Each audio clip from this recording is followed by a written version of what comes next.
It's time to break down Week 8 in the Mountain West.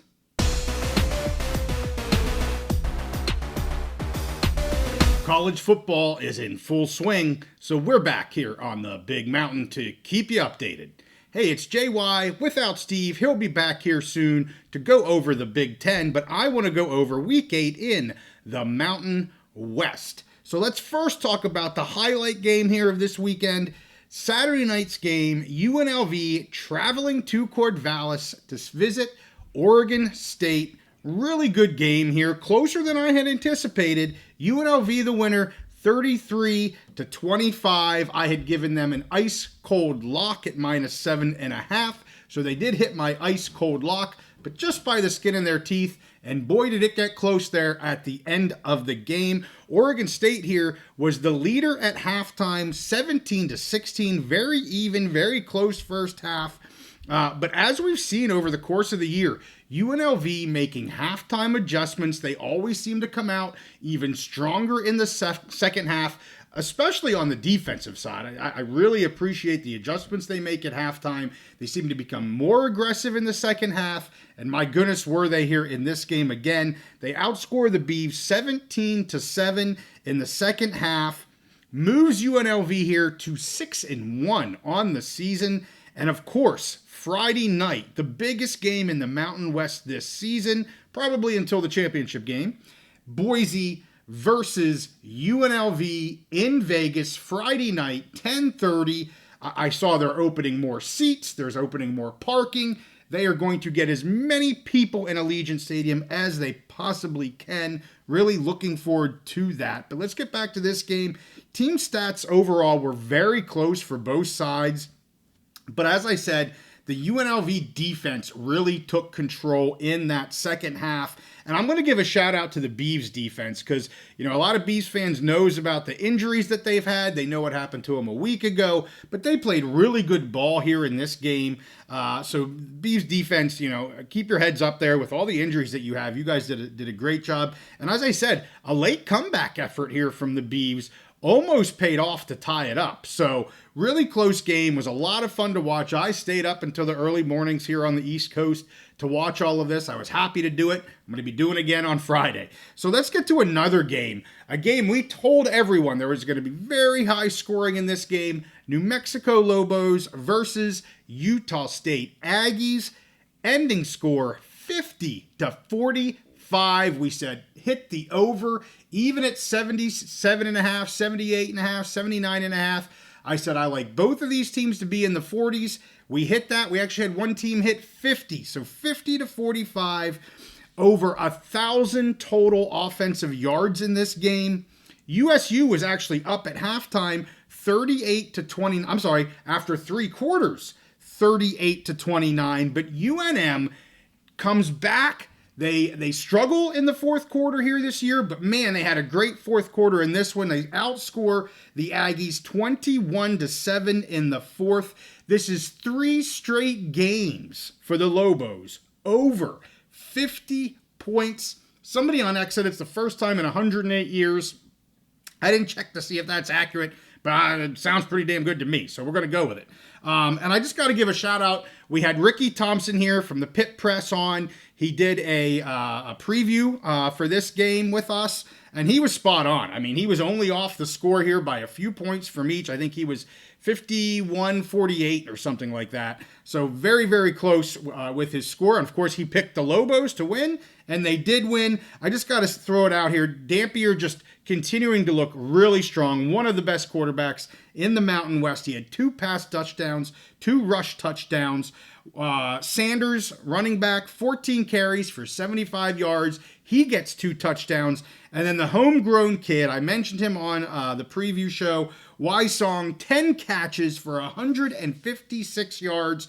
He is who they talk to in postgame. He gets to do the salsa with Victor Cruz. A lot of fun stuff. Was really happy to see that. And I just have to give a shout out to Bronco Mendenhall. Just his emotions after this game, the on-field interviews, wiping away tears. Just you can see how much it's touching him and this team, what this actually means to do what they're doing. So all credit to that coaching staff. And as he said, to the players, it's all about them. He's just there to try to help them succeed.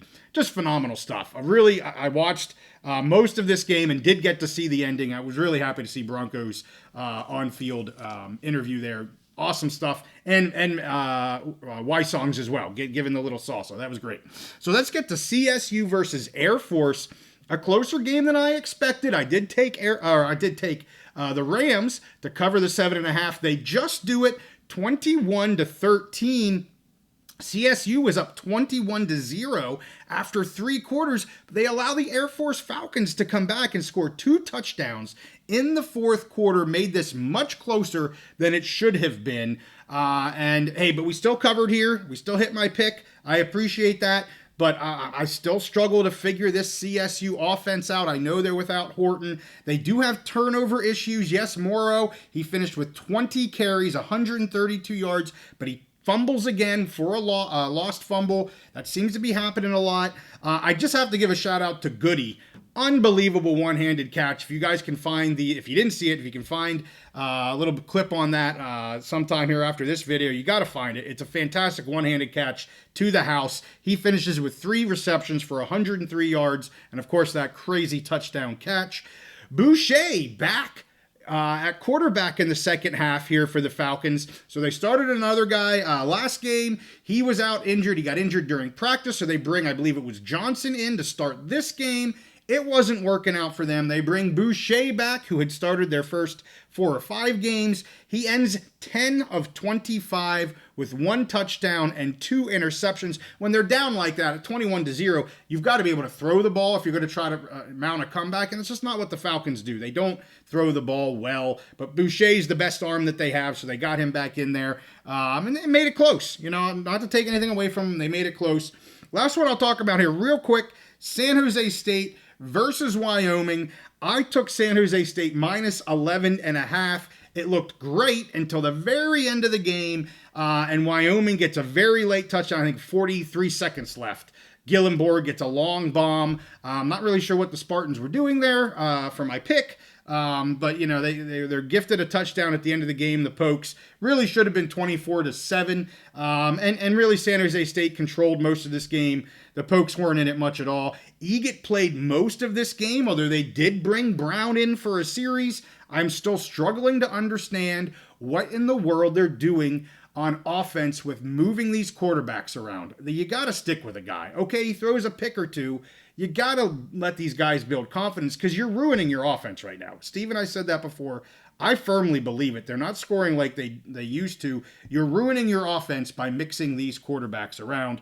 But Eget ended 20 of 38, 318 yards, 1 touchdown, 2 interceptions. Svoboda, 14 of 27, 194, 1 touchdown, 1 interception. There were 7 turnovers in this game. Wyo was way up on the turnovers early, and then they gave him back towards the end of the game. So a pretty sloppy game, and when you have a game of 7 turnovers, that's pretty sloppy, obviously. But San Jose State comes away with the win, and they're still hanging strong. We'll see how they end the season. Their schedule after this point gets much more difficult here with the Spartans.